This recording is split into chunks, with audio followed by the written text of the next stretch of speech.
મોરબીમાં 2/8ના રોજ પાટીદાર જનક્રાંતિ સભાનું એક આયોજન કરવામાં આવ્યું હતું। આ સભાની અંદર ડિસ્કો દાંડિયા ક્લાસીસ છે એ એક સામાજિક દૂષણ છે અને એ સામાજિક દૂષણ સમાજમાંથી પૂર્ણ રીતે નાબૂદ થવું જોઈએ એ વાતને લઈને મોરબી પાટીદાર સમાજ બોડી સંખ્યામાં ભેગો થયો હતો અને એક જ અવાજે આ નિર્ણય કરવામાં આવ્યો હતો।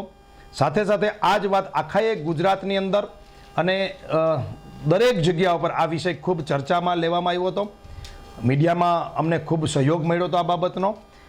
હવે જ્યારે આ ક્લાસીસ બંધ કરાવવાનો વિષય છે એની અંદર સિરામિક પરિવાર, પાટીદાર સમાજ મોરબી, પાટીદાર યુવા ગ્રુપો અને અમારી બહેનોના મંતવ્યો જે છે એ પ્રકારના છે। એમાં અમારો ખાસ નિર્ણય, કારણ કે જે રીતે આ વિષય સામે આવ્યો એવી રીતે ડિસ્કો ક્લાસીસ જે ચલાવે છે, જેને રૂડું રૂપાળું નામ આપે છે ગરબા ક્લાસીસ, આ લોકોનો પણ અમારી સામે પ્રશ્નો આવ્યા હતા કે એની રોજગારીનો એમને શીખડાવવા હોય તો કેવી રીતે શીખડાવવા, શું કાંઈ, આ બધા સવાલો જવાબો એમના પણ હતા।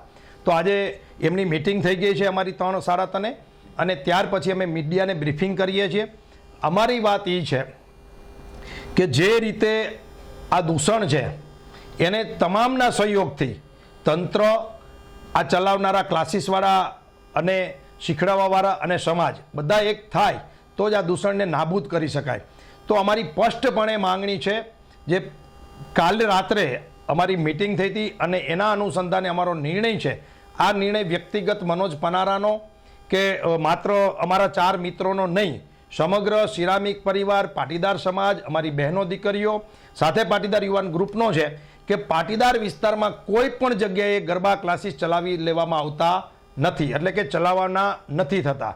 જો આવા કોઈ ગરબા ક્લાસીસ બળજબરીપૂર્વક, ખાસ કરીને જ્યાં પાટીદાર ડોમિટ એરિયા છે એટલે કે રવાપર રોડ, એસપી રોડ, આવા જે એરિયાઓ છે અહીંયા કોઈ પણ જગ્યાએ ક્લાસીસ ચાલતા હશે તો એને બંધ કરાવવામાં આવશે અને એને ચલાવી લેવામાં નહીં આવે। અને જો કોઈ જ બળજબરીપૂર્વક આવા પાટીદાર વિસ્તારમાં ક્લાસીસ ચાલુ કરશે તો એનું પરિણામ એને ભોગવવું પડશે અને પાટીદાર યુવાનો આ બાબતમાં સંપૂર્ણ રીતે સક્ષમ છે।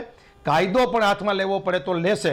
એટલે અમે આજે એમનું એસોસિએશન અને એમના મિત્રોને પણ સમજાવી દીધું છે અને મીડિયાના માધ્યમથી પણ બ્રીફિંગ કરીએ છીએ કે આ વિસ્તારમાં એટલે કે પાટીદાર વિસ્તારમાં અમે ગરબા ક્લાસીસ ચલાવવા દઈશું નહીં।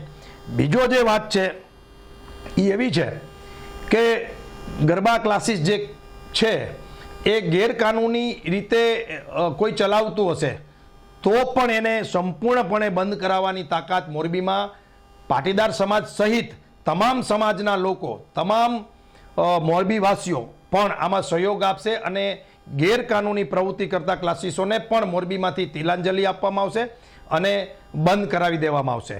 આવા કોઈ પણ અસામાજિક તત્વો આ પ્રકારનું કામ કરતા હશે તો એ મોરબીના લોકો પણ સહન નહીં કરે। ત્રીજી વાત છે કે કાયદાની ભાષામાં રહીને, કાયદાની પરમિશન લઈને, લીગલી જે ગુજરાત સરકાર અને ગૃહ ખાતાની અને પોલીસ તંત્રની જે ગાઈડલાઈન છે એ મુજબ કોઈ ક્લાસીસ ચલાવતું હશે તો એમાં પણ અમારી એ વાત છે કે તમારે પાટીદારોને ક્યાંય પણ પરમિશન આપવાની થતી નથી। પાટીદાર બેન દીકરી કે યુવાનો તમારા ક્લાસીસમાં રમવા આવે તો તમારે સંપૂર્ણપણે એને ના પાડી દેવાની છે અને એની વૈકલ્પિક વ્યવસ્થા એ છે કે પાટીદાર નવરાત્રિ પહેલાં આ ક્લાસીસ જે શીખવાના છે પાટીદારોએ, એની અંદર અમારી છાત્રાલય જે છે બસ સ્ટેન્ડની પાછળ, ત્યાં આવીને પાટીદાર બહેનો આ ગરબા શીખી શકશે। બીજું, કોઈના રોટલા ઉપર પાટું મારવું નથી, જે આ શીખડાવે છે એ પણ આપણા જ છે એટલે એમના ક્લાસીસમાં પાટીદાર બેન દીકરી યુવાનોને પરમિશન નથી આપવાની। પણ જો કોઈ સોસાયટી, કોઈ સાર્વજનિક પ્લોટમાં, કોઈ પોતાના વિસ્તારમાં, કોઈ પોતાના ફ્લેટમાં કે કોઈ પણ જગ્યાએ જો શીખડાવવા માગે તો આ કોરિયોગ્રાફરને બોલાવીને, શીખડાવવાવાળી બેન દીકરીઓને, યુવાનોને બોલાવી અને અમારી પ્રીમાઇસીસમાં શીખડાવવાનું થાય તો અમે એને કોઈ જાતની કન્નડગત કે ના પાડતા નથી। એ સિવાય અન્ય જગ્યાએ લીગલી કોઈ ચલાવશે પરમિશન લઈને આ પ્રકારના ડિસ્કો દાંડિયા ક્લાસીસ તો એને પણ સંપૂર્ણ જવાબદારી સાથે આ ક્લાસીસ ચલાવવાના રહેશે। કારણ કે મોરબીની તમામ સમાજની દીકરીઓ, તમામ ધર્મની દીકરીઓ એ આપણી દીકરીઓ છે, એટલે કોઈ પણ આ પ્રકારનો દાંડિયા ક્લાસીસ ચાલુ કરે તો એની સંપૂર્ણ જવાબદારી રહેશે કે કોઈ પણ દીકરી સાથે કોઈ પણ પ્રકારની છેડછાડ ન થવી જોઈએ, એના ભવિષ્ય સાથે ચેડા ન થવા જોઈએ, એમને કોઈ લુખ્ખો આવારા ફસલાવી અને એની સાથે એની જિંદગીની બરબાદી ન કરે એની જવાબદારી આ ક્લાસીસ ચલાવનારાની રહેશે. સાથે સાથે અમે એ પણ માંગણી કરીએ છીએ કે આવા ક્લાસીસોની અંદર પણ પાટીદારોને તો એન્ટ્રી આપવાની જ નથી, પરંતુ જે બહેનો દીકરીઓ શીખે છે એમની બેન્ચ અલગ રહેવી જોઈએ, ભાઈઓની અલગ, બહેનોની અલગ, સાથે સાથે એનો સમય અલગ, અને શીખડાવનાર જે છે કોરિયોગ્રાફર એ બહેનોને બહેનો શીખડાવે અને ભાઈઓને ભાઈઓ શીખડાવે. આ પ્રકારની મોરબીમાં પરમિશન લઈને બીજી જગ્યામાં કોઈ ચલાવશે તો એને પણ આ ગાઈડલાઈન ફોલો કરવી પડશે. આ સાથે સાથે પાટીદારોએ પહેલી પહેલ એટલે કે રક્ષાબંધનને દિવસથી શરૂ કર્યું છે પાટીદાર છાત્રાલયની અંદર ગરબા શીખડાવવાનું બહેનોને, જેથી કરીને આપણી પ્રીમાઇસીસમાં કોઈ લુખ્ખો, ગુંડો, લાવારા તત્વ, ચરસી, ગાંજો એવા વ્યસનો ધરાવતો ટપોરી ટાઈપનો માણસ, રોમિયો ટાઈપનો માણસ કોઈ આવી ન શકે, જેથી કરીને બેન દીકરીઓ શીખી પણ શકે અને બેન દીકરીઓ સારી રીતે ગરબા પણ લઈ શકે અને એમની સેફટી પણ રહે. ફરીથી કહીએ છીએ, કલાના વિરોધી નથી, ઉપાસનાના વિરોધી નથી, ગરબાના વિરોધી નથી, એ તો ગુજરાતની ઓળખ છે ગરબા, પણ એની આડમાં અસામાજિક તત્વો કોઈ બેન દીકરીની જિંદગી ખરાબ કરતા હોય તો એક આગેવાન તરીકે એક સમાજના પાટીદાર સમાજની પણ જવાબદારી છે.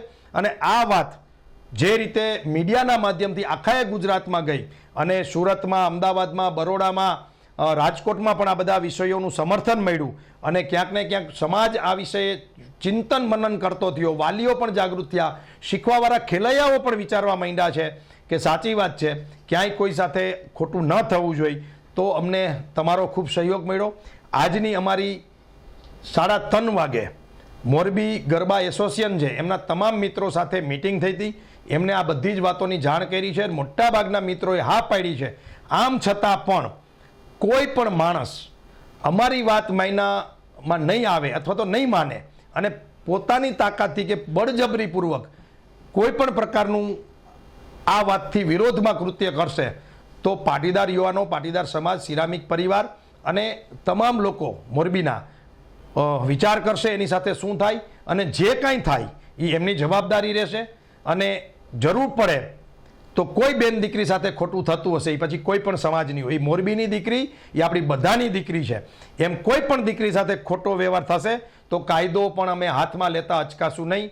આ અમારો આજનો વિષય હતો, આજની અમારી આ વાત હતી. પાટીદાર વિસ્તાર એટલે કે જ્યાં બહુમતીમાં પાટીદાર સમાજ છે ત્યાં કોઈ પણ પ્રકારના ગરબા ક્લાસીસ અમે ચલાવવા નહીં દઈએ. હા, પોતાની સોસાયટીમાં, પ્રીમાઇસીસમાં, સાર્વજનિકમાં અથવા તો કોઈ સ્કૂલનું કે બીજું મેદાન હોય એમાં પ્રી પ્લાનિંગથી કોઈ સોસાયટીના સભ્યો પોતાની પ્રીમાઇસીસમાં કોઈ પણ કોરિયોગ્રાફરને બોલાવી, દીકરીઓમાં દીકરીઓ અને યુવાનોમાં યુવાન કે ભાઈઓ આવીને શીખડાવે તો એનો કોઈ વિરોધ નહીં રહે. પણ જે ગરબા ક્લાસીસને આડમાં ડિસ્કો દાંડિયા ચાલતા હતા એ પાટીદાર ડોમિનેટ એરિયામાં સંપૂર્ણ ચલાવવામાં નહીં આવે.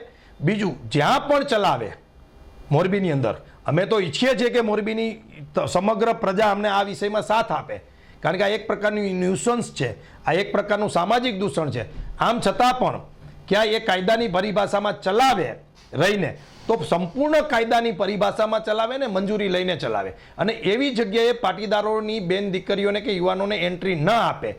એની જગ્યાએ અમે એની અલગ વ્યવસ્થા કરીએ છીએ કે એવા કોઈ લોકો હોય કે જેમને શીખવું જ છે તો એ ભલે પોતાની પ્રીમાઇસીસમાં શીખડાવે, વિસ્તારમાં શીખડાવે, પણ ત્યાં કોઈ પરમિશન આપવી નહીં. અમારું સોર્સિસ ખૂબ મોટું છે આ વિષયમાં. મોરબીની જનતા સાથે સાથે પાટીદાર યુવાનો અને બહેનો ખૂબ આ વિષયને લઈને જાગૃતતા આવી છે, અને જાગૃતતાના કારણે અમને બધી જ વિષયો અમારા સુધી પહોંચતા હોય છે. મીડિયાના માધ્યમથી પહોંચશે, સોશિયલ મીડિયાના માધ્યમથી પહોંચશે, અને અમે તંત્રને પણ આ વાત કરવાના છે કે અમારી આ માંગણી છે. અને સરવાળે તો કાયદો, તંત્ર એ લોકો માટે હોય છે, અને બહુમતીમાં લોકો વાત કરતા હોય તો એ તંત્રોએ માનવું જોઈએ. તમે જો પાટીદારની જે સભા હતી એની અંદર તમામ પક્ષના લીડરો હતા, તમામ સમાજે સમર્થન આપ્યું છે, અને બંધ કરવા કેવી રીતે જઈશું? પહેલાં હાથ જોડીને વિનંતી કરશું, અને હાથ જોડીને વિનંતીથી નહીં માને તો કાયદો હાથમાં પણ લેવો પડે તો લેશું. એટલે આ તો ભાઈ કોઈને કાયદો જ તોડવો છે અથવા તો નિયમોનું માનવું જ નથી, અથવા તો બેન દીકરીઓની વિષયની અંદર કોઈ પણ પ્રકારની બાંધછોડ કરવામાં નહીં આવે. મોરબીની કોઈ પણ દીકરી માટે અમે કોઈ પણ લુખ્ખાઓ સામે લડી લેવા તૈયાર છીએ.